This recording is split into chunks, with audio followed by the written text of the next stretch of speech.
뉴스바우 등호 현주기자, 세상소리 뉴스 등호 보이스 오브 월드, 검수완박 입법 처리한다는 민주당 발언 다음날 김호수 검찰총장이 출근길 대검 앞에서 헌법재판소에 제소하겠다며 목소리를 높일 때만 해도 제 윤석열 이미지를 연상시켰다.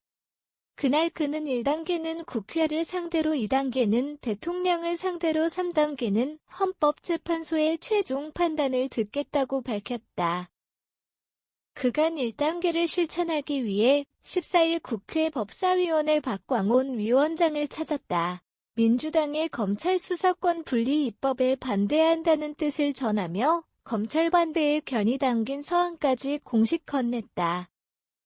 박 위원장 방문 전에 기자들에게 검찰의 수사 기능이 전면 폐지되면 범죄자는 행복해지고 범죄 피해자는 불행해질 것이라는 어록을 남겼다. 특별법도 좋고 특위도 좋다.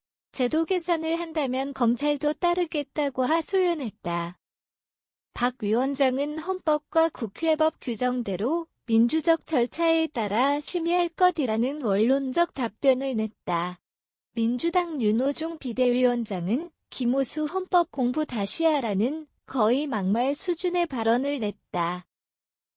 김 총장은 2단계로 문재인 대통령에게 면담을 요청했다. 자신을 임명하고 법안에 대해 공포와 재의결 요구권을 갖는 대통령에게 거부권 행사를 요청하기 위한 면담 신청이다. 청와대 답변은 냉랭했다. 국회의 일이라는 거로 사실상 면담 요청을 거부했다. 이제 3단계가 남아있다. 검수완박 관련법에 위헌 소송을 제기하겠다고 한다. 헌법에 위배되는지 헌법재판소의 마지막 판단을 듣겠다는 거다. 이제 김호수 총장은 홀로 광야에 서서 외치는 외로운 리어왕이 되었다. 리어왕은 세 딸이 있었다. 딸들에게 왕국을 나눠주고 사냥이나 하며 노후를 보내고 싶었다. 셋째 딸만 옳지 않다고 반대를 해 지참금 없이 프랑스 왕에게 시집을 갔다. 김 총장의 첫 1단계 행동에 민주당의 원들 대접은 형편없었고 국회 박병석 의장은 만나주지도 않은 것처럼 첫 딸은 리어왕이 찾아오자 싫은 구석을 드러냈다. 김 총장의 2단계 행동인 문재인 대통령 면담은 면담 자체부터 거부되었다.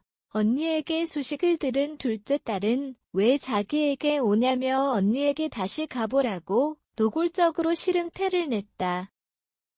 리어왕은 첫 딸에게 버림받고 둘째 딸 푸대접의 광야에 나와 헤매었다. 곁에 신하도 다 떠나고 홀로 남아 외로움에 미친 듯이 울부짖었다. 나를 탄핵하라고 울부짖었다. 짠하다는 메아리만 울렸다. 김 총장의 마지막 카드 헌법재판소가 남았다. 셋째 딸은 소식을 듣고 남편에게 부탁해 군사를 거느려 언니들을 쳤고 결국 승리해 리어왕은 왕국을 다시 찾아 행복한 삶을 가졌다. 김호수 총장의 1단계는 필사직생 국회였다. 2단계는 임명해준 대통령이었다. 3단계는 헌법 위배를 판단해줄 헌법재판소이다.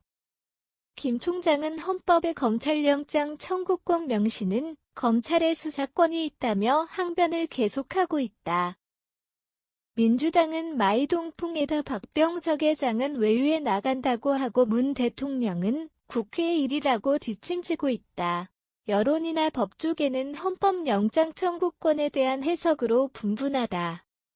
검찰이 수사권을 당연히 갖고 있는 거지 기소권만 갖고 있는 건 헌법을 위배한 거다. 윤호중 비대위원장은 헌법 어디 한 줄에도 검찰이 수사권을 갖는다는 조항은 없다.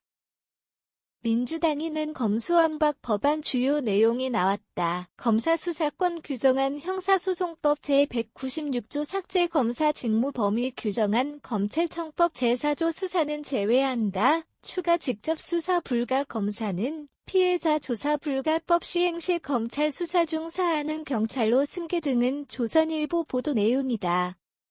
예를 들어 법 시행 때 검찰은 월성원전 사건이나 대장동 사건은 즉시 경찰에 넘겨야 한다. 검찰의 기소권만 남지 수사권은 남는 게 없다. 벼랑 끝에 서 있는 김호수 총장의 처지다.